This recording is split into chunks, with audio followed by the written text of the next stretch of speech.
നമസ്കാരം. Current affairs സീരീസിൽ ഇന്നത്തെ ക്ലാസ്സിൽ 2026 ഫിഫ ലോകകപ്പുമായി ബന്ധപ്പെട്ട ഏറ്റവും പ്രധാനപ്പെട്ട വസ്തുതകളാണ് നമ്മൾ പഠിക്കാനായിട്ട് തുടങ്ങുന്നത്. തീർച്ചയായിട്ടും ഈ ക്ലാസ് നിങ്ങൾക്ക് ഗുണപ്പെടും. അതുപോലെ ആസ്ഥ അക്കാഡമിയുടെ ഓൺലൈൻ കോഴ്സുകളെക്കുറിച്ച് അറിയുന്നതിനും ഞങ്ങളുടെ മറ്റ് സേവനങ്ങൾക്കുമായി ആസ്ഥ അക്കാഡമി കേരള എന്ന ഞങ്ങളുടെ ലേണിംഗ് ആപ്പ് ഡൗൺലോഡ് ചെയ്യുക. ഇവിടെ നടക്കുന്ന ക്ലാസ്സുകളുടെ PDF നോട്ട്സിനായിട്ട് ഞങ്ങളുടെ ടെലഗ്രാം ചാനൽ കൂടി അംഗമാവുക. അതുപോലെ ആസ്ഥ അക്കാഡമി കറണ്ട് അഫയേഴ്സ് പഠിക്കുന്നതിന് വേണ്ടിയിട്ട് ഒരു പുസ്തകം പ്രസിദ്ധീകരിച്ചിട്ടുണ്ട്. 2026 ജൂലൈ 10 വരെയുള്ള കാര്യങ്ങൾ ഉൾക്കൊള്ളിച്ചിട്ടുള്ള പുസ്തകമാണ്. ഈ പുസ്തകം ഇപ്പോൾ അവൈലബിൾ ആണ്. 135 രൂപ മാത്രമാണ് വില.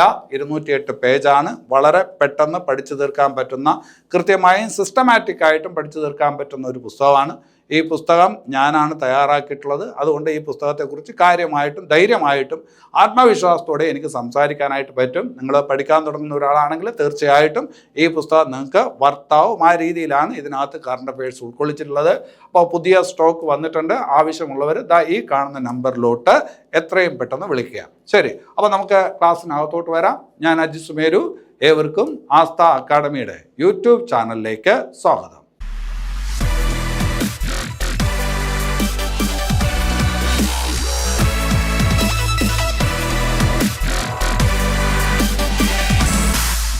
ശരി, അപ്പോൾ 2026 ഫിഫ പുരുഷ വേൾഡ് കപ്പ്, അതിലെ ആദ്യത്തെ പോയിന്റിലോട്ട് നമുക്ക് വരാം. ഈ FIFA world cup 2026 world cup നടന്നത് എവിടെ വെച്ചാണ് എന്ന് ചോദിച്ചാൽ നിങ്ങൾക്കറിയാം. അത് ഏതെങ്കിലും ഒരു രാജ്യത്ത് വെച്ചായിട്ടല്ല. 3 രാജ്യങ്ങളാണ് 2026 ഫിഫ വേൾഡ് കപ്പിന് ആതിഥേയത്വം വഹിച്ചത്, അല്ലേ? അതേതാണ്? ഒന്ന് USA ആണ്, വേറൊന്ന് കാനഡയാണ്, വേറൊന്ന് മെക്സിക്കോയാണ്, അല്ലേ? അപ്പോൾ 2026 ഫിഫ വേൾഡ് കപ്പിന് ആതിഥേയത്വം വഹിച്ച രാജ്യങ്ങൾ 3ആണ്: USA, കാനഡ, മെക്സിക്കോ. നിങ്ങൾക്ക് അറിയാം. ഇപ്പോൾ 2026 നടന്നത് ഫിഫയുടെ എത്രാമത്തെ വേൾഡ് കപ്പ് ടൂർണമെൻ്റ് ആണ് എന്ന് ചോദിച്ചാൽ 23ാമത്തെ ടൂർണമെൻ്റാണ്. ഫിഫ 23ാമത്തെ വേൾഡ് കപ്പാണ് ഇപ്പോൾ നടന്നത്. അതായത് 23ാമത്തെ എഡിഷൻ ആണെന്ന് പറയും.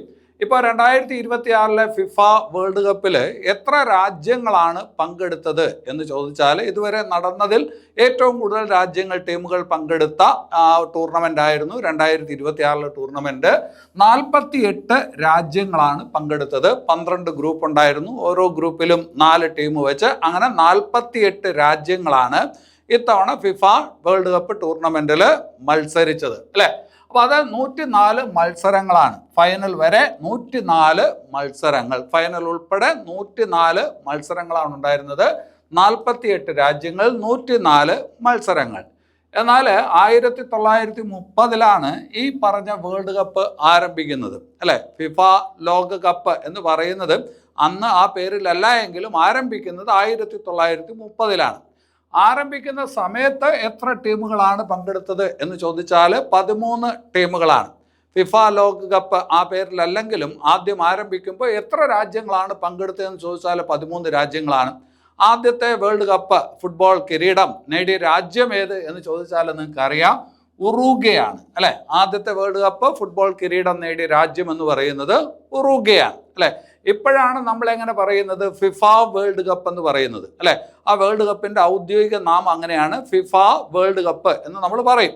പക്ഷെ പണ്ട് അത് അറിയപ്പെട്ടിരുന്നത് വേറൊരു പേരിലാണ്, joules Rimet cup. Joules Rimet cup എന്നറിയപ്പെട്ടിരുന്നത്, പണ്ട് അറിയപ്പെട്ടിരുന്നത് ഏതാണ്? ഫിഫ വേൾഡ് കപ്പാണ്. 1982 സ്പെയിനിൽ വെച്ചിട്ട് വേൾഡ് കപ്പ് നടക്കുമ്പോഴാണ് ഔദ്യോഗികമായിട്ട് ഈ മത്സരത്തിന് ഫിഫ വേൾഡ് കപ്പ് എന്ന് പേര് കൊടുക്കുന്നത്. അപ്പോൾ അതിനു മുമ്പ് എന്തായിരുന്നു? ജൂൾസ് റിമറ്റ് കപ്പ് എന്നാണ് ഇത് അറിയപ്പെട്ടിരുന്നത്.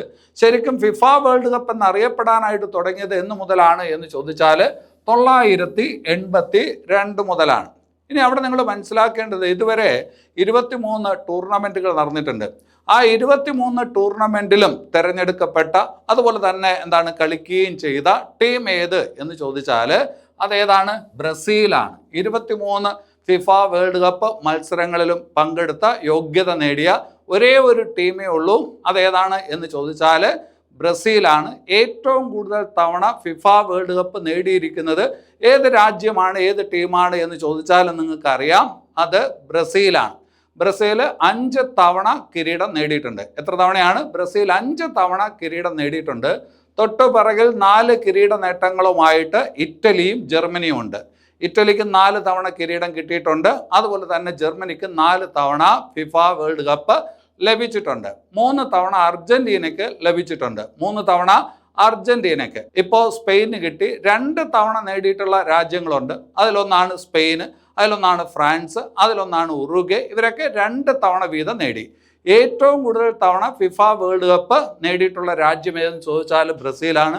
അന്നു മുതൽ ഇന്ന് വരെയുള്ള എല്ലാ ഫിഫ ടൂർണമെൻറ്റുകളിലും യോഗ്യത നേടുകയും പങ്കെടുക്കുകയും ചെയ്ത രാജ്യം ഏതെന്ന് ചോദിച്ചാൽ ബ്രസീലാണ്. ഇറ്റലിക്കും ജർമ്മനിക്കും 4 വീതം വേൾഡ് കപ്പ് കിരീടങ്ങളുണ്ട്.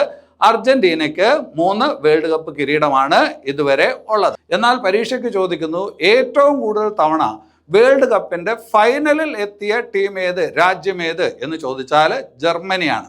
ഏറ്റവും കൂടുതൽ തവണ ഫിഫ വേൾഡ് കപ്പ് നേടിയ രാജ്യം ഏത് എന്ന് ചോദിക്കുമ്പോൾ നമ്മൾ ബ്രസീൽ എന്ന് പറയും. പക്ഷേ ഏറ്റവും കൂടുതൽ തവണ ഫിഫ വേൾഡ് കപ്പിന്റെ ഫൈനലിൽ എത്തിയ രാജ്യം ഏത് എന്ന് ചോദിച്ചാൽ ജർമ്മനിയാണ്. ജർമ്മനി 8 തവണ വേൾഡ് കപ്പിന്റെ ഫൈനലിൽ വന്നിട്ടുണ്ട്. ബ്രസീൽ 7 തവണയെ ഫൈനലിൽ വന്നിട്ടുള്ളൂ. പക്ഷേ അതിൽ 5 തവണയും അവർ കിരീടം നേടി. ജർമ്മനി 8 തവണ ഫൈനലിൽ വന്നപ്പോൾ അവർ 4 തവണ മാത്രമേ കിരീടം നേടിയിട്ടുള്ളൂ എന്നുള്ള കാര്യം ഓർത്ത് വയ്ക്കണം. അപ്പോൾ ഇതെല്ലാം പരീക്ഷയ്ക്ക് ചോദിക്കുന്ന പോയിന്റുകളാണ്.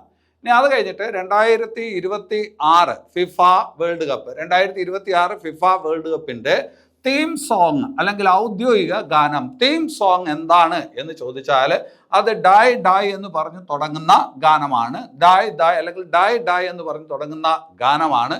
ഇത് ആലപിച്ചിരിക്കുന്നത് ആരൊക്കെ എന്ന് കൂടി അറിയണം. നിങ്ങൾക്കറിയാം, കൊളംബിയൻ പോപ്പ് ഗായിക ഷക്കീറ, അതുപോലെ തന്നെ ഒരു നൈജീരിയൻ പാട്ടുകാരൻ ബർണാ ബോയ്, നൈജീരിയൻ സംഗീതജ്ഞൻ ബർണാ ബോയ്, അതുപോലെ കൊളംബിയൻ പോപ്പ് ഗായിക ഷക്കീറ എന്നിവർ ചേർന്ന് ആലപിച്ച് ദായ് ദായ് എന്ന് പറയുന്നതാണ് 2026 ഫിഫ വേൾഡ് കപ്പിലെ തീം സോങ് എന്നുള്ളത് ഓർക്കണം. ഇനി അത് കഴിഞ്ഞിട്ട് 2026 ഫിഫ വേൾഡ് കപ്പിന്റെ ഭാഗ്യചിഹ്നം, ഫിഫ വേൾഡ് കപ്പിന്റെ ഭാഗ്യചിഹ്നം 2026 ഫിഫ വേൾഡ് കപ്പ് നടക്കുന്നത് 3 രാജ്യങ്ങളിലായിട്ടാണ് എന്ന് പറഞ്ഞു. അപ്പോൾ അതിന് ഭാഗ്യചിഹ്നങ്ങളും എത്ര എണ്ണം ഉണ്ട്? 3 എണ്ണം ഉണ്ട്. ഒന്ന് മാപ്പിൾ. മാപ്പിൾ എന്ന് പറയുന്നത് ഒരു മാനാണ്. മാപ്പിൾ എന്ന മാൻ ആരെ പ്രതിനിധീകരിക്കുന്നു? കാനഡയെ പ്രതിനിധീകരിക്കുന്നു. അതുപോലെ തന്നെ സായു എന്ന് പറയുന്ന പുള്ളിപ്പുലി, ഒരു ജഗ്വാർ. സായു എന്ന് പറയുന്ന പുള്ളിപ്പുലി അത് ഏതിനെ പ്രതിനിധീകരിക്കുന്നു? മെക്സിക്കോയെ പ്രതിനിധീകരിക്കുന്നു, അല്ലേ? ഇനി അത് കഴിഞ്ഞിട്ട് അടുത്തത് ക്ലച്ച് എന്ന് പറയുന്ന കഴുകനാണ്. കഷണ്ടി തലയുള്ള കഴുകനാണ്. അത് ഏത് രാജ്യത്തെ പ്രതിനിധീകരിക്കുന്നു എന്ന് ചോദിച്ചാൽ അത് ഏതിനെയാണ്? USA ആണ്, അല്ലേ? അപ്പോൾ 2026 ഫിഫ വേൾഡ് കപ്പ് അതിൻ്റെ ഭാഗ്യചിഹ്നങ്ങൾ ഒന്ന് മാപ്പിൾ, വേറൊന്ന് സായു, വേറൊന്ന് ക്ലച്ച്. ഇമ്പോർട്ടൻ്റ് ആണ്, പരീക്ഷയ്ക്ക് ചോദിക്കും. ഇനി അത് കഴിഞ്ഞിട്ട് 2026 ഫിഫ വേൾഡ് കപ്പിലെ ഔദ്യോഗിക പന്ത്. 2026 ഫിഫ വേൾഡ് കപ്പിൻ്റെ ഔദ്യോഗിക പന്ത് ഏതെന്ന് ചോദിച്ചാൽ ട്രയോണ്ട. ട്രയോണ്ട എന്നുള്ളതാണ് ഔദ്യോഗിക പന്തിന് കൊടുത്തിരിക്കുന്ന പേര്. ട്രയോണ്ട എന്ന് പറയുമ്പോൾ 3 തിരകൾ എന്നുള്ള അർത്ഥത്തിൽ എടുക്കാം, 3 തരംഗങ്ങൾ എന്നുള്ള അർത്ഥത്തിൽ പറയാം. അപ്പോൾ ട്രയോണ്ട എന്ന് പറയുന്നതാണ് 2026 ഫിഫ വേൾഡ് കപ്പിന്റെ ഔദ്യോഗിക പന്തിന് കൊടുത്തിരിക്കുന്ന പേര്. ഇനി അത് കഴിഞ്ഞിട്ട് ഈ പന്ത് നിർമ്മിച്ച കമ്പനി ഏത് എന്ന് കൂടി അറിഞ്ഞു വയ്ക്കണം. അഡിഡാസ് കമ്പനിയാണ് ഈ പന്ത് നിർമ്മിച്ചിരിക്കുന്നത്. അപ്പോൾ 2026 ഫിഫ വേൾഡ് കപ്പിന്റെ ഔദ്യോഗിക പന്ത് നിർമ്മിച്ചിരിക്കുന്നത് അഡിഡാസ് കമ്പനിയാണ്. ആ പന്ത് ഏതാണ്? ട്രയോണ്ട. അതിന് കൊടുത്തിരിക്കുന്ന പേരാണ് ട്രയോണ്ട. ഇനി അത് കഴിഞ്ഞിട്ട് 2026 ഫിഫ വേൾഡ് കപ്പിൽ യോഗ്യത നേടിയ ഏറ്റവും ജനസംഖ്യ കുറഞ്ഞ രാജ്യമേത്? 2026 ഫിഫ വേൾഡ് കപ്പിൽ യോഗ്യത നേടിയ ഏറ്റവും ജനസംഖ്യ കുറഞ്ഞ രാജ്യമേത് എന്ന് ചോദിച്ചാൽ അത് കുറോസിവോ എന്ന് പറയുന്ന രാജ്യമാണ്. ഏതാണ്? കുറോസിവോ എന്ന് പറയുന്ന രാജ്യമാണ്. കഷ്ടിച്ച് 1.5 ലക്ഷം ജനങ്ങൾ മാത്രമുള്ള ഒരു രാജ്യമാണ് ഏത്? കുറോസിവോ. അപ്പോൾ 2026 ഫിഫ വേൾഡ് കപ്പിൽ യോഗ്യത നേടിയ ഏറ്റവും ജനസംഖ്യ കുറഞ്ഞ രാജ്യം ഏത് എന്ന് ചോദിച്ചാൽ അത് കുറോസിവയാണ്. 1.5 ലക്ഷം ജനങ്ങളെ എവിടെയുള്ളൂ? കുറോസിവയിൽ ഉള്ളൂ. അത് മാത്രമല്ല, വേറൊരു കാര്യം കൂടിയുണ്ട്. ആദ്യമായിട്ടാണ് ഫിഫ ലോകകപ്പിൽ ആര് മത്സരിക്കുന്നത്? കുറോസിവോ മത്സരിക്കുന്നത്. 2026 ഫിഫ ലോകകപ്പിൽ അരങ്ങേറ്റം കുറിച്ച് ആദ്യമായിട്ട് മത്സരിക്കാനെത്തുന്ന അല്ലെങ്കിൽ ആദ്യമായി യോഗ്യത നേടിയ 4 രാജ്യങ്ങളുണ്ട്. അതിലൊരു രാജ്യം കുറോസിയോയാണ്, വേറൊരു രാജ്യം കേപ്പ് വെർദെയാണ്, പിന്നെ 2 ഏഷ്യൻ രാജ്യങ്ങളാണ്. ഒന്ന് ജോർദാൻ എന്ന് പറയുന്ന രാജ്യം, വേറൊന്ന് ഉസ്ബെക്കിസ്ഥാൻ എന്ന് പറയുന്ന രാജ്യം. അപ്പോൾ ഈ 4 രാജ്യങ്ങളും ഈ പറഞ്ഞ വേൾഡ് കപ്പിലാണ് ആദ്യമായിട്ട്, ഫിഫ വേൾഡ് കപ്പിൻ്റെ ചരിത്രത്തിൽ ആദ്യമായിട്ട് ഈ 4 രാജ്യങ്ങളും അരങ്ങേറ്റം കുറിക്കുന്നത് 2026 ഫിഫ വേൾഡ് കപ്പിലാണ്. അപ്പോൾ ആ 4 രാജ്യങ്ങൾ ഏതൊക്കെയെന്ന് മനസ്സിലാക്കി വെക്കണം. ഒന്ന് കുറോസിയോ എന്ന് പറയുന്ന രാജ്യമാണ്, വേറൊന്ന് കേപ്പ് വെർദ എന്ന് പറയുന്ന രാജ്യമാണ്, 2 ഏഷ്യൻ രാജ്യങ്ങൾ കൂടിയുണ്ട്. അതിലൊന്ന് ജോർദാനാണ്, വേറൊന്ന് ഉസ്ബെക്കിസ്ഥാനാണ് എന്നുള്ളത് ഓർത്തു വയ്ക്കണം. ഇനി അത് കഴിഞ്ഞിട്ട് 2026 ഫിഫ വേൾഡ് കപ്പിൻ്റെ ഉദ്ഘാടനം നടന്നത് ജൂൺ 11-നാണ്. അതായത് ഉദ്ഘാടന മത്സരം നടക്കുന്നത് ജൂൺ 11-നാണ്. ആ ഉദ്ഘാടന മത്സരം നടന്നത് ഏത് സ്റ്റേഡിയത്തിലാണ് എന്നുള്ളതും വളരെ പ്രധാനപ്പെട്ടതാണ്. 2026 ഫിഫ വേൾഡ് കപ്പിൻ്റെ ഉദ്ഘാടന മത്സരം നടന്ന സ്റ്റേഡിയം ഏതെന്ന് ചോദിച്ചാൽ അത് എസ്റ്റാഡിയോ അസ്ടെക്ക എന്ന് പറയുന്ന സ്റ്റേഡിയമാണ്.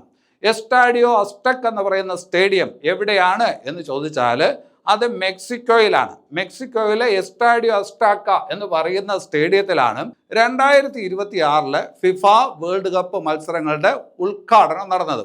ഏറ്റവും കൂടുതൽ തവണ ഫിഫ വേൾഡ് കപ്പ് മത്സരങ്ങൾക്ക് വേദിയായ സ്റ്റേഡിയം ഏതെന്ന് ചോദിച്ചാലും എസ്റ്റാഡിയോ അസ്ടെക് ആണ്. അപ്പോൾ വേറൊരു ചോദ്യം തീർച്ചയായിട്ടും അവിടെ വരും. ഏറ്റവും കൂടുതൽ തവണ ഫിഫ വേൾഡ് കപ്പിന് ആതിഥേയത്വം വഹിച്ച രാജ്യം ഏത് എന്ന് ചോദിച്ചാലും മെക്സിക്കോയാണ്. 3 തവണയാണ് മെക്സിക്കോ ഏതിന് ആതിഥേയത്വം വഹിക്കുന്നത്? ഫിഫ വേൾഡ് കപ്പിന് ആതിഥേയത്വം വഹിക്കുന്നത്. അപ്പോൾ അങ്ങനെ 3 തവണ ആതിഥേയത്വം വഹിച്ചപ്പോൾ 3 കളി എവിടെ വെച്ച് നടന്നിട്ടുണ്ട്? എസ്റ്റാഡിയോ അസ്ടെക്ക എന്ന് പറയുന്ന സ്റ്റേഡിയത്തിൽ വെച്ച് നടന്നിട്ടുണ്ട്. ഇപ്പോൾ ഈ 2026 ഉദ്ഘാടന മത്സരം 3ാമത്തെ മത്സരമായിരുന്നു എന്നുള്ളത് ഓർക്കുക. ഇനി അത് കഴിഞ്ഞിട്ട് ഉദ്ഘാടന മത്സരം ആരൊക്കെ തമ്മിലാണ് എന്നുള്ളതും ഓർത്തു വയ്ക്കണം. ഉദ്ഘാടന മത്സരം മെക്സിക്കോയും ദക്ഷിണാഫ്രിക്കയും തമ്മിലായിരുന്നു.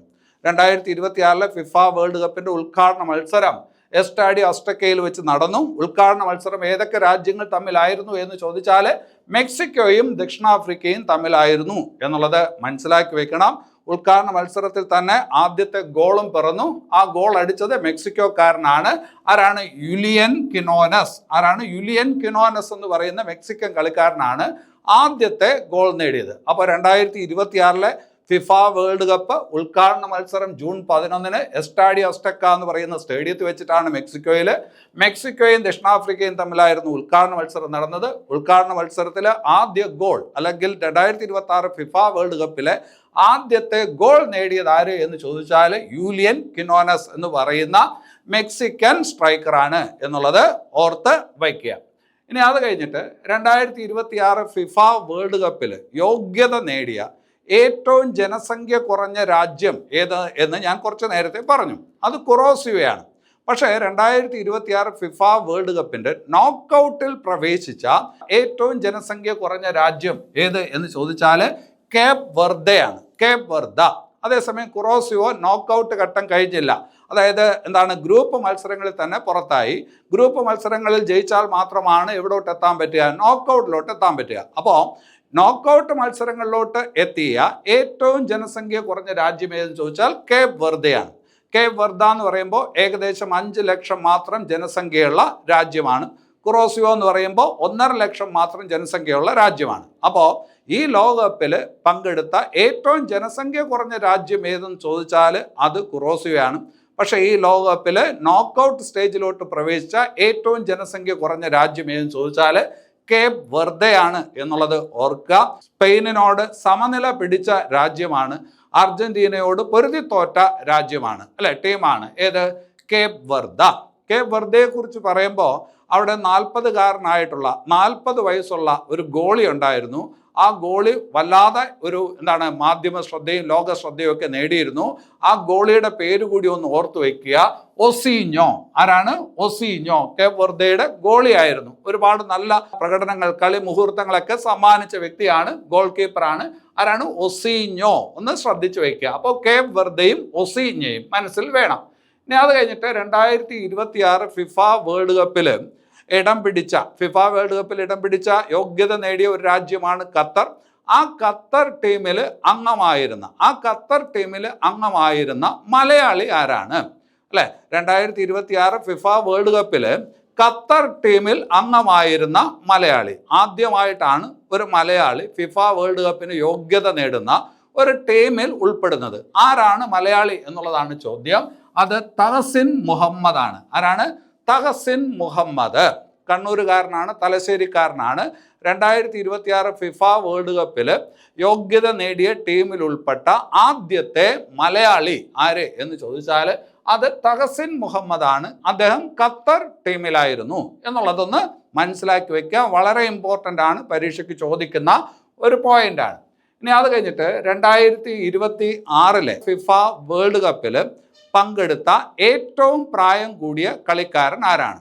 2026 ഫിഫ വേൾഡ് കപ്പിൽ മത്സരിച്ച ഏറ്റവും പ്രായം കൂടിയ കളിക്കാരൻ ആരാണ് എന്ന് ചോദിച്ചാൽ, പ്രായം കൂടിയ താരം ആരാണെന്ന് ചോദിച്ചാൽ അത് ക്രെയ്ഗ് ഗോർഡൻ എന്ന് പറയുന്ന ആളാണ്. ആരാണ്? Craig Gordon. സ്കോട്ട്ലൻഡിന്റെ കളിക്കാരനാണ്. ആരാണ്?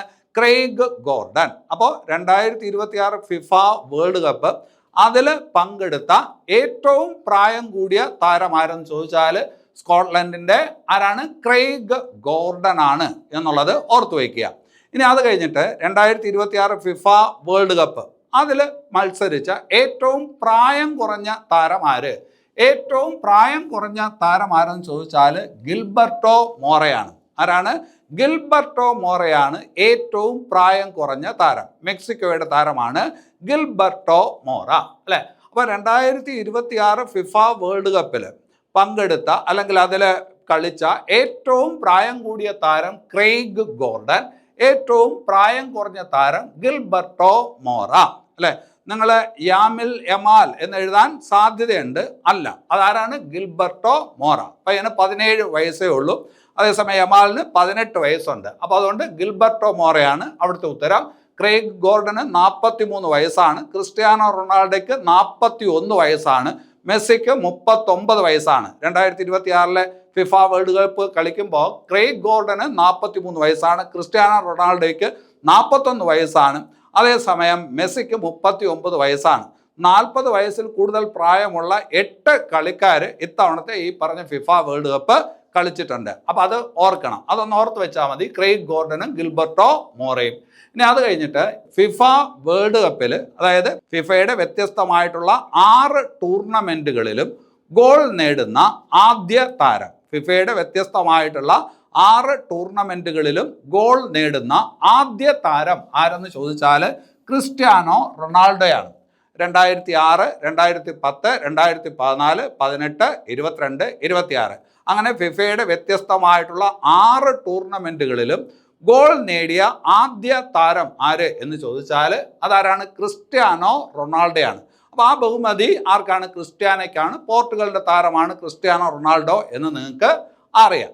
അതേസമയം ഫിഫ വേൾഡ് കപ്പിൽ തുടർച്ചയായി ഏറ്റവും കൂടുതൽ മത്സരങ്ങളിൽ, ഫിഫയുടെ ലോകകപ്പിൽ തുടർച്ചയായി ഏറ്റവും കൂടുതൽ മത്സരങ്ങളിൽ ഗോൾ നേടി എന്നുള്ള ബഹുമതി ആർക്കാണ് എന്ന് ചോദിച്ചാൽ അത് ലയണൽ മെസ്സിക്കാണ്. ഫിഫ ലോകകപ്പിൽ തുടർച്ചയായിട്ട് ഏറ്റവും കൂടുതൽ മത്സരങ്ങളിൽ ഗോൾ നേടിയ ബഹുമതി ആർക്കാണെന്ന് ചോദിച്ചാൽ ലയണൽ മെസ്സിക്കാണ്. അതായത് 9 കളികളിൽ, ഫിഫ വേൾഡ് കപ്പിൽ 9 കളികളിൽ തുടർച്ചയായിട്ട് അദ്ദേഹം ഗോൾ നേടി. അതായത് കഴിഞ്ഞ ഖത്തർ ലോകകപ്പിൽ 2022 പ്രീ ക്വാർട്ടർ മുതൽ pre quarter, quarter, semi final, final അങ്ങനെ 4 കളികളിൽ, ഇത്തവണ ഈ പറഞ്ഞ ഗ്രൂപ്പ് സ്റ്റേജിൽ 3 കളി, പിന്നെ അത് കഴിഞ്ഞിട്ട് റൗണ്ട് ഓഫ് 32, പിന്നെ അത് കഴിഞ്ഞിട്ട് ഏതാണ് പ്രീ ക്വാർട്ടർ ഈജിപ്തുമായിട്ടുള്ള കളി, അതുവരെ അദ്ദേഹം മൊത്തം 9 കളികളിൽ തുടർച്ചയായിട്ട് ഗോൾ നേടി. അപ്പോൾ ആ 2 ചോദ്യങ്ങളും തമ്മിലുള്ള വ്യത്യാസം മനസ്സിലാവുന്നുണ്ടോ?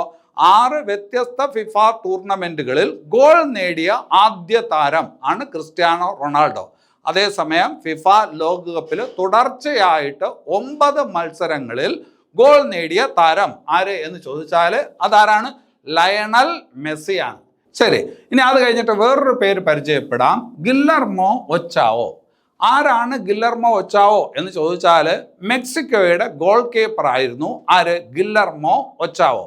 അദ്ദേഹത്തിനും ഇതുപോലെ ഒരു റെക്കോർഡുണ്ട്. തുടർച്ചയായിട്ട് 6 ഫിഫ ലോകകപ്പ് ടൂർണമെൻറ്റുകളിൽ ടീമിൽ ഇടം പിടിച്ച വ്യക്തി. തുടർച്ചയായിട്ട് 6 ഫിഫ ലോകകപ്പ് ടൂർണമെൻറ്റുകളിൽ ടീമിൽ ഇടം പിടിച്ച വ്യക്തി ആണ് ആര്? ഗില്ലർമോ ഒച്ചാവോ, അല്ലെ? ക്രിസ്ത്യാനോ റൊണാൾഡോയും തുടർച്ചയായിട്ട് 6 ഫിഫ ലോകകപ്പുകളിൽ മത്സരിച്ചിട്ടുണ്ട്. ലയണൽ മെസ്സിയും 2006 മുതൽ 2026 വരെ 6 ഫിഫ ലോകകപ്പുകൾ മത്സരിച്ചിട്ടുണ്ട്. ഗില്ലർമോ ഒച്ചാവോയും ഇതുപോലെ ഈ പറഞ്ഞ 6 ഫിഫ ലോകകപ്പ് ടൂർണമെന്റുകളിൽ മത്സരിച്ചിട്ടുണ്ട് എന്നുള്ള കാര്യം ഓർക്കുക, അല്ലെങ്കിൽ ടീമിൽ ഇടം പിടിച്ചിട്ടുണ്ട് എന്നുള്ള കാര്യം ഓർക്കുക. ഇനി അത് കഴിഞ്ഞിട്ട് ഫിഫ ലോകകപ്പിന്റെ ചരിത്രത്തിൽ ഏറ്റവും കൂടുതൽ മത്സരങ്ങൾ കളിച്ച വ്യക്തി അല്ലെങ്കിൽ താരം ആര് എന്ന് ചോദിച്ചാൽ അത് ലയണൽ മെസ്സിയാണ്. ഇതുവരെ ഫിഫ ലോകകപ്പിൽ 34 മത്സരങ്ങൾ അദ്ദേഹം പൂർത്തിയാക്കിയിട്ടുണ്ട്. ഇതുവരെ ഫിഫ ലോകകപ്പിൽ 34 മത്സരങ്ങൾ അദ്ദേഹം പൂർത്തിയാക്കിയിട്ടുണ്ട്. അതുപോലെ നിങ്ങൾ മനസ്സിലാക്കേണ്ട ഒരു കാര്യമാണ് നേരത്തെ പറഞ്ഞത്, തുടർച്ചയായിട്ട് എന്താണ് ഫിഫ ലോകകപ്പിൽ 9 മത്സരങ്ങളിൽ ഗോൾ നേടിയ താരമാണ് ആര്? Lionel Messi. അതുപോലെ മെസ്സിയുടെ കാര്യത്തിൽ വേറൊരു പ്രത്യേകത കൂടിയുണ്ട്. ഈ 2026 ഫിഫ ലോകകപ്പിൽ ആദ്യ ഹാട്രിക് ആരാണ് നേടിയത് എന്ന് ചോദിച്ചാൽ അതും ആരാണ്? ലയണൽ മെസ്സിയാണ്. ഈ ഫിഫ ലോകകപ്പിൽ 4 പേര് ഹാട്രിക് നേടിയിട്ടുണ്ട്. അതിൽ ആദ്യം ഈ ഫിഫ ലോകകപ്പിൽ ആദ്യം ഹാട്രിക് നേടിയ താരം ആരെന്ന് ചോദിച്ചാൽ ലയണൽ മെസ്സിയാണ്. 39 വയസ്സുള്ളപ്പോഴാണ് അദ്ദേഹം ഹാട്രിക് നേടുന്നത്. ഫിഫ ലോകകപ്പ് മത്സരങ്ങളിൽ ഹാട്രിക് നേടുന്ന ഏറ്റവും പ്രായം കൂടിയ താരം ആരെന്ന് ചോദിച്ചാലും ആരാണ്? അത് ലയണൽ മെസ്സിയാണ്. അപ്പോൾ ഞാൻ നേരത്തെ പറഞ്ഞു, ഫിഫ ലോകകപ്പിലെ ഏറ്റവും കൂടുതൽ ഗോളുകൾ നേടിയ താരം ആര് എന്ന് ചോദിച്ചാലോ, ഫിഫ ലോകകപ്പിൽ ഏറ്റവും കൂടുതൽ ഗോളുകൾ നേടിയ താരം ആരെന്ന് ചോദിച്ചാൽ നിങ്ങൾക്കറിയാം, എംബാപ്പയാണ്. 22 ഗോളുകൾ അല്ലെ. ഫിഫ ലോകകപ്പിൽ ഏറ്റവും കൂടുതൽ ഗോളുകൾ നേടിയ താരം എംബാപ്പയാണ്. ഫ്രാൻസിന്റെ കിലിയൻ എംബാപ്പയാണ്. 22 ഗോളുകളാണ്. 3 ലോകകപ്പുകളിലായിട്ടാണ് 2018, 2022, 2026 എന്നിങ്ങനെ 3 ലോകകപ്പുകളിലായിട്ടാണ് കിലിയൻ എംബാപ്പെ എന്ത് നേടിയിട്ടുള്ളത്? 22 ഗോള് നേടിയിട്ടുള്ളത്. തൊട്ട് പിറകിൽ ആരുണ്ട്? ലയണൽ മെസ്സി ഉണ്ട് അല്ലെ. കിലിയൻ എംബാപ്പെ കഴിഞ്ഞാൽ ഏറ്റവും കൂടുതൽ ഗോൾ നേടിയിട്ടുള്ള രണ്ടാമത്തെ കളിക്കാരൻ എന്ന് പറയുന്നത് ലയണൽ മെസ്സിയാണ്. ഞാൻ നേരത്തെ പറഞ്ഞു, ഈ ലോകകപ്പിലെ ആദ്യത്തെ ഹാട്രിക് നേടിയിരിക്കുന്നത് ആരാണ്? ലയണൽ മെസ്സിയാണ്. ഇനി അത് കഴിഞ്ഞിട്ട് ക്രിസ്ത്യാനോ റൊണാൾഡോ, ഞാൻ നേരത്തെ പറഞ്ഞ കാര്യമാണ്. എന്താണ്? തുടർച്ചയായിട്ട് 6 ഫിഫ ടൂർണമെന്റുകളിൽ ഗോൾ നേടുന്ന കളിക്കാരനാണ് ക്രിസ്ത്യാനോ റൊണാൾഡോ അല്ലെ. ഇനി അത് കഴിഞ്ഞിട്ട് അവിടെ ഒരു കാര്യം കൂടി നിങ്ങൾ ഓർക്കണം. ഒരു ഫിഫ ടൂർണമെന്റിൽ ഏറ്റവും കൂടുതൽ ഗോളുകൾ നേടിയ താരം, ഒരു ഫിഫ ടൂർണമെന്റിൽ ഏറ്റവും കൂടുതൽ ഗോളുകൾ നേടിയ താരം എന്നുള്ള ബഹുമതിയും വളരെ മുമ്പുള്ള 958 കാലഘട്ടത്തിൽ സ്വീഡൻ ലോകകപ്പിൽ കളിച്ച ഒരാളാണ് അത് നേടിയത്. ആരെന്ന് ചോദിച്ചാൽ ജസ്റ്റ് ഫൊണ്ടെയിനാണ്. ഒരു ലോകകപ്പിൽ അദ്ദേഹം 13 ഗോളുകൾ നേടിയിട്ടുണ്ട്. ഇവിടെ ഇപ്പോൾ കിലിയൻ എംബാപ്പെ ഈ പറഞ്ഞ ലോകകപ്പിൽ 10 ഗോളുകളാണ് നേടിയത് അല്ലെ. ഈ പറഞ്ഞ ലോകകപ്പിൽ കിലിയൻ എംബാപ്പെ 10 ഗോളുകളാണ് നേടിയത്. അതേസമയം ജസ്റ്റ് ഫൊണ്ടെയിൻ ഒരു ലോകകപ്പിൽ എത്ര ഗോളുകൾ നേടിയിട്ടുണ്ട്? 13 ഗോളുകൾ നേടിയിട്ടുണ്ട്. അപ്പോൾ ആ വ്യത്യാസം ഒന്ന് മനസ്സിലാക്കി വെക്കണം. ലോകകപ്പിൽ ഏറ്റവും കൂടുതൽ ഗോൾ നേടിയ താരം ആര് എന്ന് ചോദിച്ചാൽ ആ റെക്കോർഡ് കിലിയൻ എംബാപ്പയുടെ പേരിലാണ്. 2ാം സ്ഥാനത്ത് ആരാണ്? ലയണൽ മെസ്സിയാണ്. ഏറ്റവും കൂടുതൽ ലോകകപ്പ് മത്സരങ്ങൾ കളിച്ചത് ആരാണ്? അത് ലയണൽ മെസ്സിയാണ്. തുടർച്ചയായിട്ട് 6 വ്യത്യസ്ത ഫിഫ ടൂർണമെന്റുകളിൽ ഗോൾ നേടുന്ന താരം ആരാണ്? അത് ക്രിസ്ത്യാനോ റൊണാൾഡോയാണ്. 39ാമത്തെ വയസ്സിൽ ഹാട്രിക് നേടിയ ലോകകപ്പിലെ ഏക താരം ആരാണ്? അത് ലയണൽ മെസ്സിയാണ്. ഒരു ടൂർണമെന്റിൽ തന്നെ എത്ര? 13 ഗോളുകൾ നേടിയ താരം ആരാണ്? അത് ജസ്റ്റ് ഫൊണ്ടെയിൻ എന്ന് പറയുന്ന ഫ്രാൻസിന്റെ ഒരു കളിക്കാരനാണ്. 10-60 കൊല്ലങ്ങൾക്ക് മുമ്പാണ്, 10-70 കൊല്ലങ്ങൾക്ക് മുമ്പാണ്. ആരാണ്? ജസ്റ്റ് ഫൊണ്ടെയിൻ ആണ്. ഓർത്തു വെക്കുക. ഇനി അത് കഴിഞ്ഞിട്ട് വേറൊരു കാര്യം പറഞ്ഞ എന്താണ്?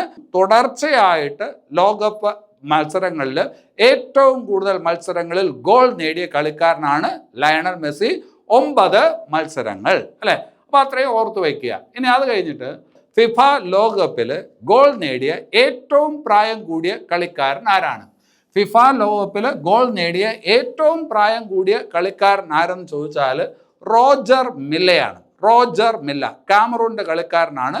റോജർ മില്ല കുറച്ചു കാലം മുമ്പാണ്, ഈ ടൂർണമെന്റിലല്ല, കുറച്ചു കാലത്തിന് മുമ്പ് നടന്ന ഒരു ടൂർണമെന്റിലാണ് റോജർ മില്ല. അപ്പോൾ ഫിഫ ലോകകപ്പിൽ ഗോൾ നേടുന്ന ഏറ്റവും പ്രായം കൂടിയ കളിക്കാരനാണ്, താരമാണ് റോജർ മില്ല. റോജർ മില്ല കഴിഞ്ഞാൽ ഫിഫ ലോകകപ്പിൽ ഗോൾ നേടുന്ന ഏറ്റവും പ്രായം കൂടിയ 2ാമത്തെ താരമാണ് ക്രിസ്ത്യാനോ റൊണാൾഡോ. 41ാമത്തെ വയസ്സിൽ അദ്ദേഹം ഈ പറഞ്ഞ ടൂർണമെന്റിൽ ഗോൾ നേടിയിട്ടുണ്ട്. അപ്പോൾ ഫിഫ ലോകകപ്പിൽ ഗോൾ നേടുന്ന ഏറ്റവും പ്രായം കൂടിയ താരം റോജർ മില്ല. ഫിഫ ലോകകപ്പിൽ ഗോൾ നേടുന്ന ഏറ്റവും പ്രായം കൂടിയ രണ്ടാമത്തെ താരം ക്രിസ്ത്യാനോ റൊണാൾഡോ. ഫിഫ ലോകകപ്പിൽ ഹാട്രിക് നേടുന്ന ഏറ്റവും പ്രായം കൂടിയ താരം ലയണൽ മെസ്സി. അല്ലേ? ശരി, ഇനി അത് കഴിഞ്ഞിട്ട് ഇതൊന്ന് ശ്രദ്ധിച്ച് വയ്ക്കണം. നിങ്ങളത് ചിലപ്പോൾ വിട്ടുപോകും. അതുകൊണ്ട് ഇതൊന്ന് ശ്രദ്ധിച്ച് വയ്ക്കേണ്ട ഒരു പോയിന്റാണ് ജെയ്ഡൻ ആഡംസ്. ജെയ്ഡൻ ആഡംസ് ആര് എന്ന് ചോദിച്ചാൽ 2026 ഫിഫ വേൾഡ് കപ്പിൽ ദക്ഷിണാഫ്രിക്കൻ ടീമിൽ ഉൾപ്പെട്ടിരുന്ന താരമാണ് ജെയ്ഡൻ ആഡംസ്. 2026 ഫിഫ ലോകകപ്പിൽ ദക്ഷിണാഫ്രിക്കയ്ക്ക് വേണ്ടിയിട്ട് കളത്തിലിറങ്ങിയ കളിക്കാരനാണ് ആര്? Jayden Adams. പക്ഷേ അത് കഴിഞ്ഞിട്ട് അദ്ദേഹം നാട്ടിൽ പോയി, നാട്ടിൽ വെച്ച് മരണപ്പെട്ടു. അപ്പം ലോകകപ്പ് മത്സരങ്ങളിൽ 2026 ലോകകപ്പ് മത്സരങ്ങളിൽ പങ്കെടുക്കുകയും പിന്നീട് മരണപ്പെടുകയും ചെയ്ത ദക്ഷിണാഫ്രിക്കൻ താരം ആര് എന്ന് പരീക്ഷയ്ക്ക് ചോദിച്ചേക്കാം. ഓർത്തു വയ്ക്കണം, അതാരാണ്? ജെയ്ഡൻ ആഡംസ് ആണ്. 2026 ദക്ഷിണാഫ്രിക്കൻ ടീമിൽ ഉൾപ്പെട്ടിരുന്ന, ഇവിടെ ഈ പറഞ്ഞ 2026 ഫിഫ വേൾഡ് കപ്പിൽ മത്സരിച്ച താരം 2026 ജൂലൈയിൽ മരണപ്പെട്ടു. ആരെ എന്ന് ചോദിച്ചാൽ അത് ജെയ്ഡൻ ആഡംസ് ആണ്. ഏത് രാജ്യത്തിന്റെ കളിക്കാരൻ? ദക്ഷിണാഫ്രിക്ക. അല്ലെ? ഇനി അത് കഴിഞ്ഞിട്ട് വേറൊരു പേര് പരിചയപ്പെടണം, ടോറി പെൻസോ. ആരാണ് ടോറി പെൻസോ എന്ന് അറിഞ്ഞിരിക്കണം. അൺഎക്സ്പെക്റ്റഡ് ആയിട്ടുള്ള ഒരു ക്വസ്റ്റ്യൻ ആയിട്ട് ചിലപ്പോൾ ചോദ്യപേപ്പറിൽ കണ്ടേക്കാം. ടോറി പെൻസോ ആരെന്ന് ചോദിച്ചാൽ 2026 ഫിഫ പുരുഷ ലോകകപ്പ് മത്സരം നിയന്ത്രിച്ച വനിതാ റഫറി. 2026 ഫിഫ പുരുഷ ലോകകപ്പ് മത്സരം നിയന്ത്രിച്ച വനിതാ റഫറിയാണ് ആര്? ടോറി പെൻസോ. ഇങ്ങനെ ഇപ്പോൾ ഫിഫ ലോകകപ്പ് മത്സരം, പുരുഷ ലോകകപ്പ് മത്സരം നിയന്ത്രിക്കുന്ന രണ്ടാമത്തെ വനിതാ റഫറിയാണ് ടോറി പെൻസോ. അപ്പോൾ സ്വാഭാവികമായിട്ടും ആദ്യത്തെ വനിതാ റഫറി ആര് എന്നറിയാൻ ഒരു ആകാംക്ഷ കാണും.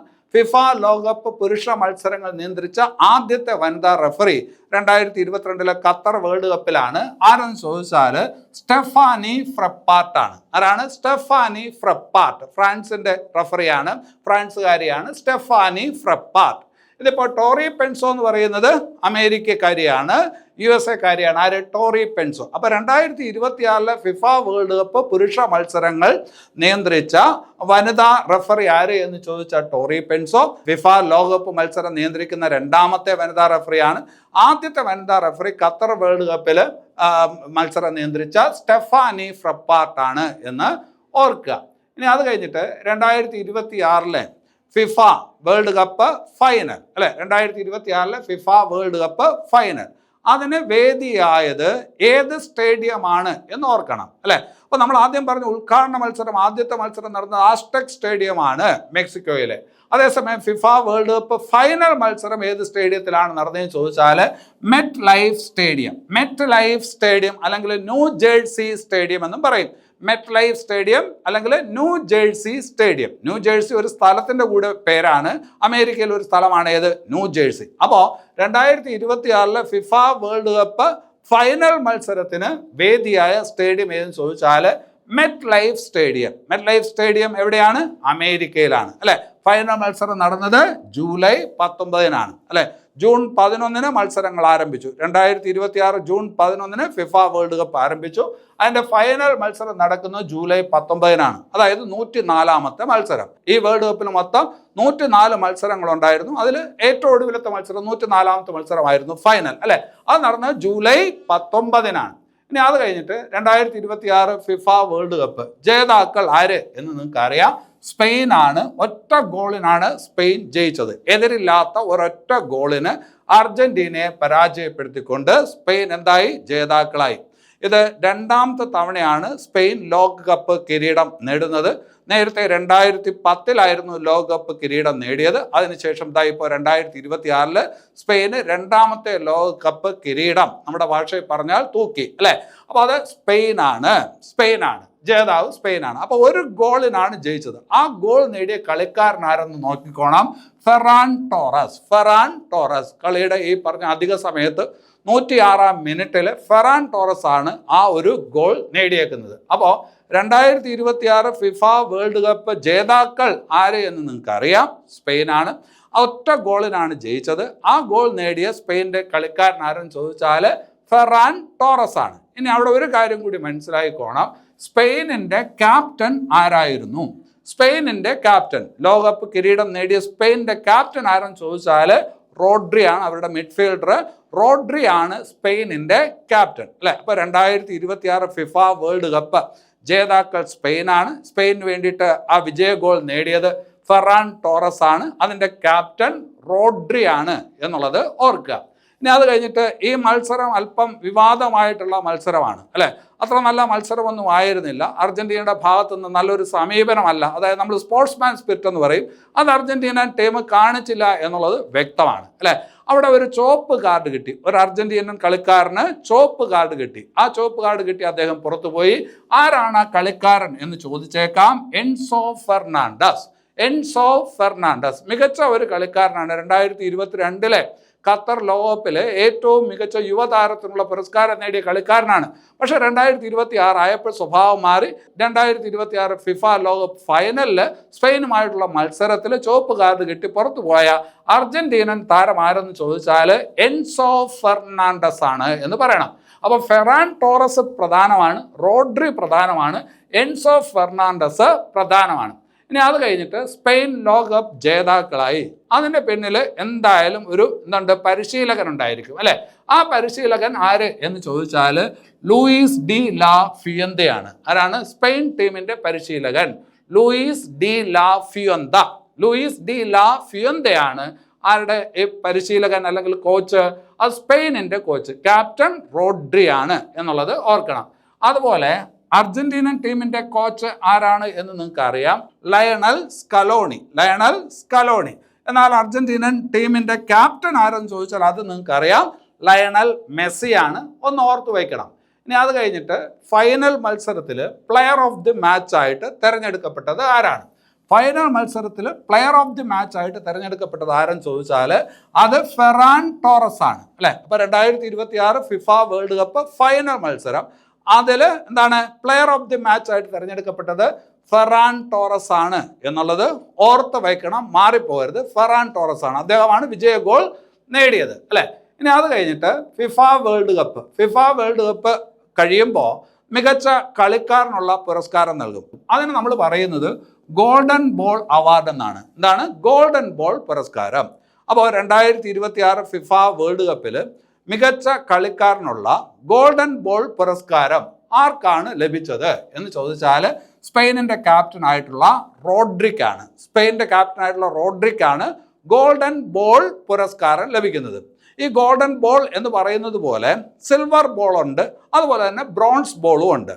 ഏറ്റവും മികച്ച കളിക്കാരന് കൊടുക്കുന്ന പുരസ്കാരമാണ് ഗോൾഡൻ ബോൾ. ഏറ്റവും മികച്ച രണ്ടാമത്തെ കളിക്കാരന് കൊടുക്കുന്ന പുരസ്കാരമാണ് സിൽവർ ബോൾ. ഏറ്റവും മികച്ച മൂന്നാമത്തെ കളിക്കാരന് കൊടുക്കുന്ന പുരസ്കാരമാണ് ഏത് പുരസ്കാരം? ബ്രോൺസ് ബോൾ, അല്ലെ? അതിൽ ഏറ്റവും മികച്ച രണ്ടാമത്തെ കളിക്കാരനായിട്ട് തിരഞ്ഞെടുക്കപ്പെട്ടത് ലയണൽ മെസ്സിയാണ്. ഏറ്റവും മികച്ച മൂന്നാമത്തെ താരമായിട്ട് 2026 ഫിഫ വേൾഡ് കപ്പിലെ ഏറ്റവും മികച്ച മൂന്നാമത്തെ താരത്തിനുള്ള ബ്രോൺസ് ബോൾ ആർക്കാണ് കിട്ടിയത്? കിലിയൻ എംബാബയ്ക്കാണ്. പക്ഷെ ഒന്നാമത്തത് ഓർത്താൽ മതി, ഗോൾഡൻ ബോൾ റോഡ്രിക്കാണ്. ഇങ്ങനെ സംഭവമുണ്ട് എന്ന് അറിഞ്ഞിരിക്കണം. ഇനി അത് കഴിഞ്ഞിട്ട് ഗോൾഡൻ ബൂട്ട്. ഈ പറഞ്ഞ ലോകകപ്പിൽ ഏറ്റവും കൂടുതൽ ഗോളുകൾ നേടുന്ന കളിക്കാരനാണ് എന്ന് കൊടുക്കുന്നത് ഗോൾഡൻ ബൂട്ട് പുരസ്കാരം കൊടുക്കുന്നത്. അത് ആർക്കാണ് എന്ന് നിങ്ങൾക്ക് അറിയാം. 2026 ഫിഫ ലോകകപ്പിൽ ഏറ്റവും കൂടുതൽ ഗോളുകൾ നേടിയത് 10 ഗോളാണ്. ഏറ്റവും കൂടുതൽ ഗോളുകൾ നേടിയത് ആരെ എന്ന് ചോദിച്ചാൽ കിലിയൻ എംബാപ്പയാണ്. കിലിയൻ എംബാപ്പയാണ് എന്നുള്ളത് ഓർക്കുക. മൊത്തം അദ്ദേഹം ലോകകപ്പിൽ 22 ഗോളുകൾ നേടി റെക്കോർഡ് ഇട്ടിട്ടുണ്ട്. നേരത്തെ പറഞ്ഞു, ഈ വേൾഡ് കപ്പിൽ അദ്ദേഹം നേടിയത് 10 ഗോളുകളാണ്. കഴിഞ്ഞ ഖത്തർ വേൾഡ് കപ്പിൽ 8 ഗോൾ നേടിയിരുന്നു. അതിനു മുമ്പിൽ 2018 വേൾഡ് കപ്പിൽ 4 ഗോളുകൾ നേടിയിരുന്നു. അങ്ങനെ മൊത്തം 22 ഗോളുകളാണ് ആര് നേടിയിട്ടുള്ളത്? കിലിയൻ എംബാപ്പെ നേടിയിട്ടുള്ളത്. അപ്പോൾ ഗോൾഡൻ ബൂട്ട് 10 ഗോളുകൾ നേടിയ കിലിയൻ എംബാപ്പയ്ക്കാണ്. അതുപോലെ നമ്മൾ പറയും സിൽവർ ബൂട്ട് എന്ന് പറയും. സിൽവർ ബൂട്ട് ഏറ്റവും കൂടുതൽ ഗോളുകൾ നേടിയ രണ്ടാമത്തെ കളിക്കാരൻ, 8 ഗോളുകൾ നേടിയിട്ടുള്ള ലയണൽ മെസ്സി, അല്ലെ? 8 ഗോളുകൾ നേടിയ ലയണൽ മെസ്സി 7 ഗോളുകൾ നേടി മൂന്നാം സ്ഥാനത്ത്, അതായത് നമ്മൾ പറയും ബ്രോൺസ് ബൂട്ട് എന്ന് പറയും. മൂന്നാം സ്ഥാനത്ത് ജൂഡ് ബെല്ലിംഗ്ഹാം ആണ്. ജൂഡ് ബെല്ലിംഗ്ഹാം ആരാന്ന് നിങ്ങൾക്ക് അറിയാം, ഇംഗ്ലണ്ടിന്റെ കളിക്കാരനാണ് ജൂഡ് ബെല്ലിംഗ്ഹാം, അല്ലെ? ഇപ്പോൾ ഫിഫ വേൾഡ് കപ്പിന്റെ കാര്യമാണ് പറയുന്നത്. അപ്പോൾ അതിനകത്ത് ഫൈനൽ ഒന്നാം സ്ഥാനം, അതായത് ഫൈനൽ മത്സരം ജയിച്ച ആരാണ്? ഈ സ്പെയിൻ ഒന്നാം സ്ഥാനത്ത് വന്നു. റണ്ണറപ്പായിട്ട് അർജന്റീന രണ്ടാം സ്ഥാനത്ത് വന്നു. മൂന്നാം സ്ഥാനം ഏത് ടീമിനാണ്? മൂന്നാം സ്ഥാനം ഇംഗ്ലണ്ടിനാണ്. മൂന്നാം സ്ഥാനം ഇംഗ്ലണ്ടിനാണ്. നാലാം സ്ഥാനത്ത് ആരാണ്? ഫ്രാൻസ് ആണ്, അല്ലെ? നാലാം സ്ഥാനം ഫ്രാൻസ് ആണ്. അവിടെ ഒരു കാര്യം ഓർത്തോണം, ഇംഗ്ലണ്ടും അർജന്റീനയും തമ്മിൽ ഒരു സെമി ഫൈനൽ മത്സരം നടന്നായിരുന്നു. വലിയ വിവാദമായിട്ടുള്ള ഒരു മത്സരമാണ് ഇംഗ്ലണ്ടും അർജന്റീനയും തമ്മിലുള്ള സെമി ഫൈനൽ മത്സരം. ആ സെമി ഫൈനൽ മത്സരം ഫോക്ലാൻഡ് യുദ്ധം എന്ന് പറയുന്ന ഒരു പഴയ ഒരു യുദ്ധമുണ്ട്. പഴയ എന്ന് പറയുമ്പോൾ 1982 ഫോക്ലാൻഡ് യുദ്ധം എന്ന് പറഞ്ഞിട്ടൊരു യുദ്ധമുണ്ട്. ആരൊക്കെ തമ്മിലാണ്? ഇംഗ്ലണ്ടും അർജന്റീനയും തമ്മിലുള്ള യുദ്ധമാണ് ഫോക്ലാൻഡ് യുദ്ധം. അത് വലിയ ഒരു രാഷ്ട്രീയപരമായിട്ടുള്ള കാര്യമാണ്. അപ്പോൾ ഈ പറഞ്ഞ മത്സരം കഴിഞ്ഞപ്പോൾ അർജന്റീനയുടെ താരങ്ങൾ ഈ പറഞ്ഞ ഫോക്ലാൻഡ് ദ്വീപ് ഞങ്ങൾക്ക് അവകാശപ്പെട്ടതാണെന്നൊക്കെ പറഞ്ഞിട്ട് ബാനറൊക്കെ ഉയർത്തി കാണിച്ചു. അതൊക്കെ വലിയ വാർത്തയായിരുന്നു. അപ്പോൾ ആ മത്സരം എന്ന് പറയുന്നത് ഫോക്ലാൻഡ് യുദ്ധം എന്നൊക്കെ വിശേഷിപ്പിക്കപ്പെട്ട, അല്ലെങ്കിൽ മാധ്യമങ്ങൾ അങ്ങനെ വിശേഷിപ്പിച്ച സെമി ഫൈനൽ, അത് ആരൊക്കെ തമ്മിലുള്ളതാണ്? അർജന്റീനയും ഇംഗ്ലണ്ടും തമ്മിലുള്ളതാണ്. ഫോക്ലാൻഡ് യുദ്ധം ആരൊക്കെ തമ്മിലാണെന്ന് ചരിത്രഭാഗത്ത് ചോദിച്ചേക്കാം. അത് അർജന്റീനയും ഇംഗ്ലണ്ടും തമ്മിലുള്ള യുദ്ധമാണ്. 1982 അപ്പോൾ ജൂഡ് ബെല്ലിംഗ്ഹാം, അല്ലേ? അപ്പം ഗോൾഡൻ ബൂട്ട് കിലിയൻ എംബപ്പയ്ക്ക്, അതുപോലെ തന്നെ സിൽവർ ബൂട്ട് ലയണൽ മെസ്സിക്ക്, ജൂഡ് ബെല്ലിംഗ്ഹാമിന് ബ്രോൺസ് ബൂട്ട്. ഇനി അത് കഴിഞ്ഞിട്ട് ഗോൾഡൻ ഗ്ലൗ പുരസ്കാരം. ഗോൾഡൻ ഗ്ലൗ പുരസ്കാരം ശ്രദ്ധിച്ചു വെക്കേണ്ട ഒരു കാര്യമാണ്. ഏറ്റവും മികച്ച ഗോൾ കീപ്പറിന് കൊടുക്കുന്ന പുരസ്കാരമാണ് ഏത്? ഗോൾഡൻ ഗ്ലൗ പുരസ്കാരം. 2026 ഫിഫ വേൾഡ് കപ്പിലെ ഗോൾഡൻ ഗ്ലൗ പുരസ്കാര ജേതാവ് ആരെന്ന് ചോദിച്ചാൽ ഉനായ് സിമോൺ ആണ്. ഉനായ് സിമോൺ എന്ന് പറയുന്നത് ആരാണ്? സ്പെയിനിൻ്റെ ഗോൾ കീപ്പറാണ്. അപ്പോൾ 2026 FIFA world cup golden glove പുരസ്കാരം നേടിയത് ഉനായ് സിമോൺ ആണ്. സ്പെയിനിൻ്റെ ഗോൾ കീപ്പറാണ്. ഇവിടെ ഇപ്പോൾ ഈ പറഞ്ഞ വേൾഡ് കപ്പിൽ സ്പെയിൻ ഫൈനൽ വരെ കളിച്ചത് 8 കളികളാണ്. ആ 8 കളികൾ ഒരു കളിയിൽ ഒരു ഗോൾ മാത്രമാണ് സ്പെയിൻ ടീം വഴങ്ങിയിരിക്കുന്നത്. അല്ലെങ്കിൽ ഈ പറഞ്ഞ ഈ ഗോളിയെ കടന്ന് ഗോൾ പോസ്റ്റിനകത്തോട്ട് പോയിരിക്കുന്നു. ഒറ്റ ഗോളാണ് പോയിട്ടുള്ളത്. ആ ഗോൾ അടിച്ചതാണെങ്കിൽ ബെൽജിയം എന്ന് പറയുന്ന ടീമാണ്. ആരാണ്? ബെൽജിയമാണ് ആ ഒരൊറ്റ ഗോള് അടിച്ചിട്ടുള്ളത്. പക്ഷേ ആ മത്സരം സ്പെയിൻ ജയിച്ചു. ഈ 8 മത്സരങ്ങളും ഒരു മത്സരം പോലും തോക്കാതെയാണ് ഫൈനൽ ആര് ജയിക്കുന്നത്? ഗ്രൂപ്പ് ഘട്ടത്തിലൊന്നും സ്പെയിൻ തോറ്റിട്ടില്ല.